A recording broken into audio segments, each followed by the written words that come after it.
Hello and welcome to Reading Aloud. I'm standing on the balcony of the Old Midland Bank here in the centre of Birmingham.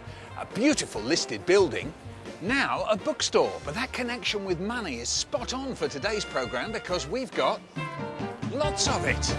Yes, in this week's programme, Millions, the movie. How a family film became a best-selling book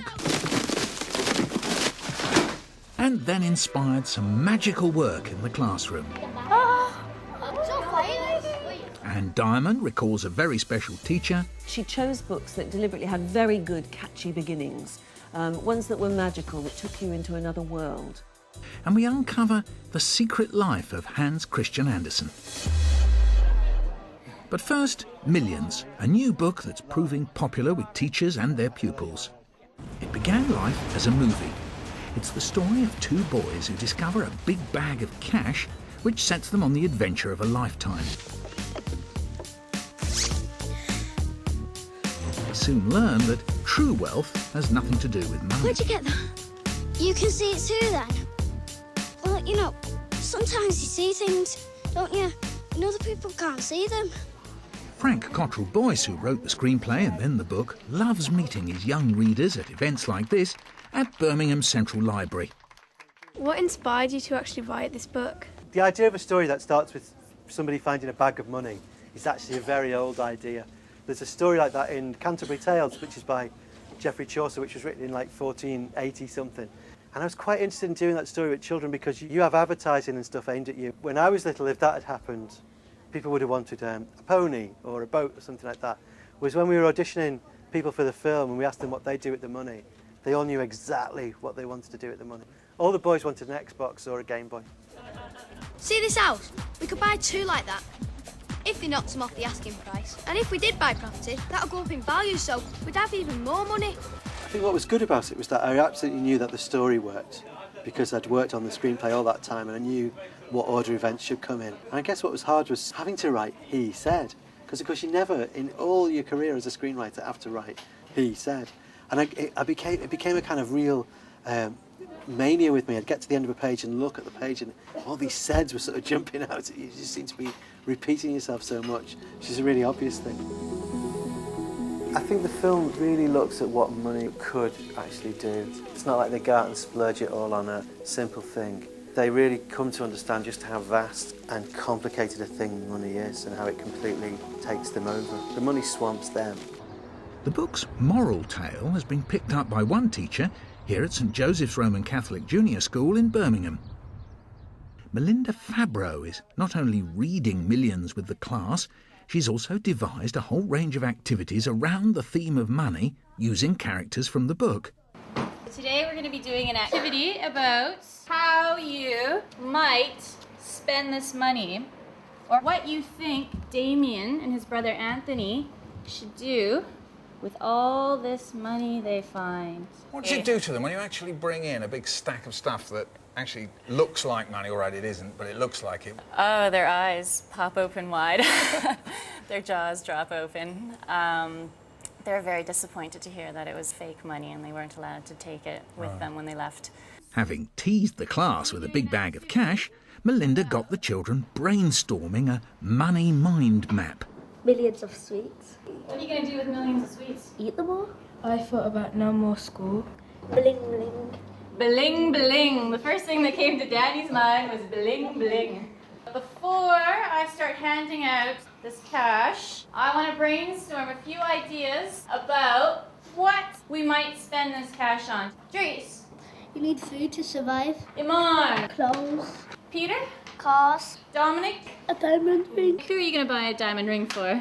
Is that all? Best student ever.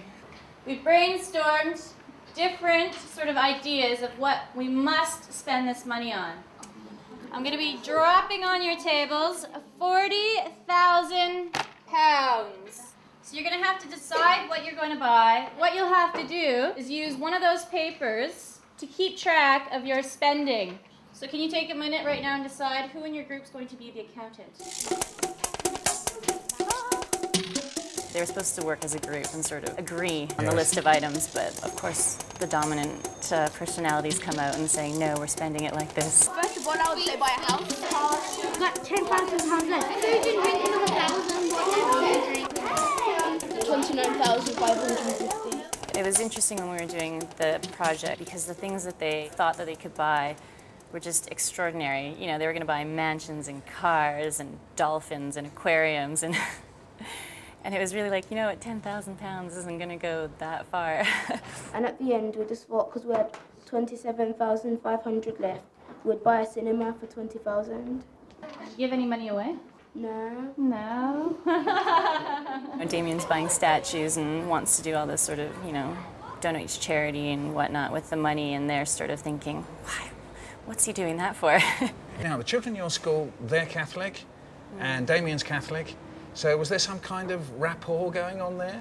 I think they were actually quite fascinated with Damien's attitude towards saints, and just the fact that he's naming them all the time. Claire of Assisi, 1194 till 1253. I was like, human television. You're the patron saint of television. Keeps me busy. They were amazed that there could possibly be a patron saint of television and quite excited at that. So when you put all that together, what do you think the children got out of it?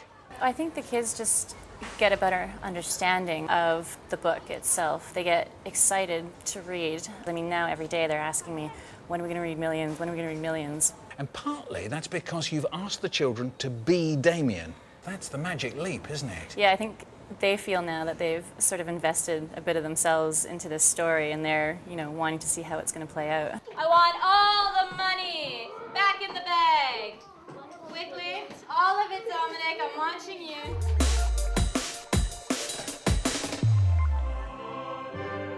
And now, hallelujah, we praise those teachers who inspire reading.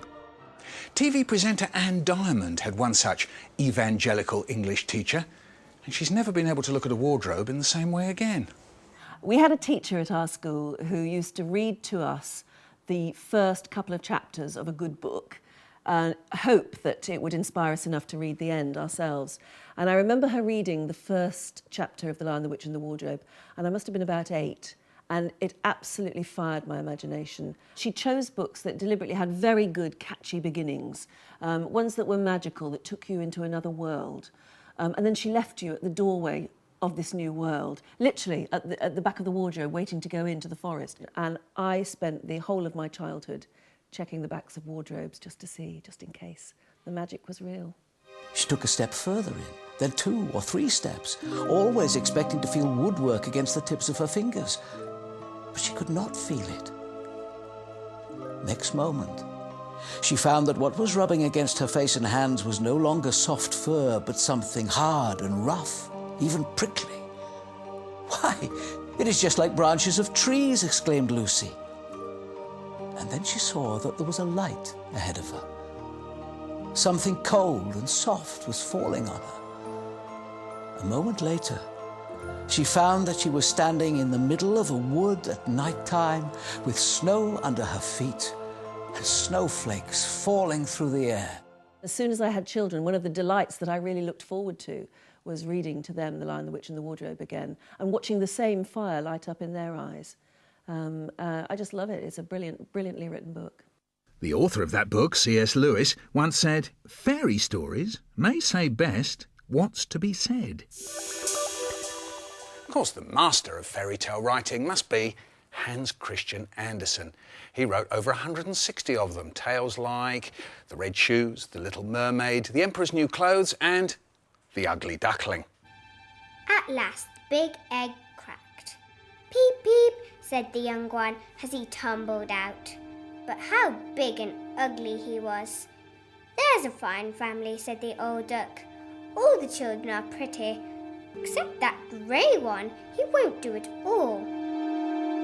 The Ugly Duckling there, a story we all know, but there's another story, the story of Hans Christian Andersen himself, and we've been reading a biography by Jackie Woolschläger called The Life of a Storyteller. Some unfamiliar things here, Julia. Perhaps not a side of Hans Christian Andersen that many of us knew about until Jackie found them. Well, no, but it does give a wonderful picture, of this difficult, unhappy man who came from a very impoverished childhood and then became the sort of toast of the whole of Europe, really. It started in Denmark and then spread. But also it gives a wonderful picture of the Danish society, which was obviously absolutely tiny. Everybody knew everybody. And he set his cap at rising to the very top of it. It surprised me just how much of a sad person he must have been. He obviously did very well to get anywhere in life, considering the start that he had. An illiterate, alcoholic mother, a father who died when he was quite young. So he did do well, but I think there's one quote in the book which is something along the lines of, I seek honour more than gold. And it just struck me, yeah, you sought honour, but you didn't really give yourself a chance to develop your own life at all. And I think he died rather sad, rather frustrated, without really knowing who he was himself, but having left a legacy of some wonderful stories. Now, you presumably know the stories. We all know some of the stories. Reading a book like this, does it cast a light on the way we read those stories? I don't think it changes the story at all. I think the stories stand alone and have their own merit. But I do think actually having found out about him in the detail that we did in this book has certainly made me look at him in a very different way. Yes, we start seeing some themes through the stories of the outsider, the person who's repressed in one way or another. Has it changed your view of the stories at all, Julia? Not of the stories, because I think I've always thought the stories had a kind of black heart. But I think it's very interesting that somebody who had such a sort of poor childhood himself should ever have thought he wanted to write stories for children. That seems to me a strange thing. But I think that came from him never having actually left his childhood. He seemed to remain stuck in his childhood, and he was much happier when he was with younger people and made a lot of friendships. He befriended a lot of children as well, didn't he? He certainly throughout did. the years. Well, of course, effectively, he ran away from home aged 14 and ran to Copenhagen from this little provincial island and was going to make his way in the theatre at that stage. I mean, it's a bit like I'm a Celebrity, you know, he was determined, in Danish terms, he would have been on Big Brother, you know, he was determined to be a star in some way. Now, this is a book that I think can claim to have revealed for the first time that Hans Christian Andersen was gay. Does that matter? Is that interesting? To his stories in schools and storytelling? No, not in the slightest. If people want to know that about somebody and the information is there, then fine. But, you know, if at any point it's going to make any difference, we shouldn't really be pursuing it that way.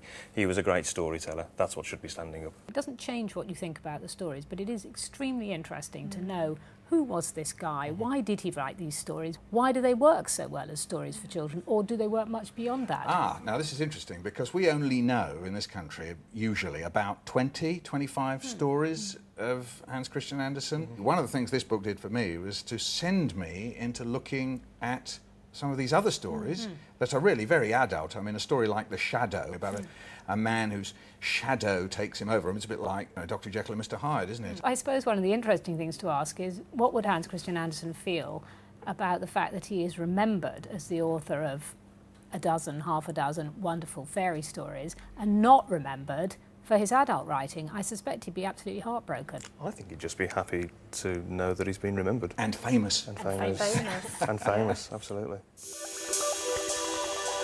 The other side of Hans Christian Andersen. For me, the Great Dane suffered an irredeemable blow once the sickly and slightly creepy Danny Kaye wrapped his voice around "There once was an ugly duckling," which seemed to be played almost once a week on BBC's children's favourites when I was a kid. Enough upsetting nostalgia. See you next time.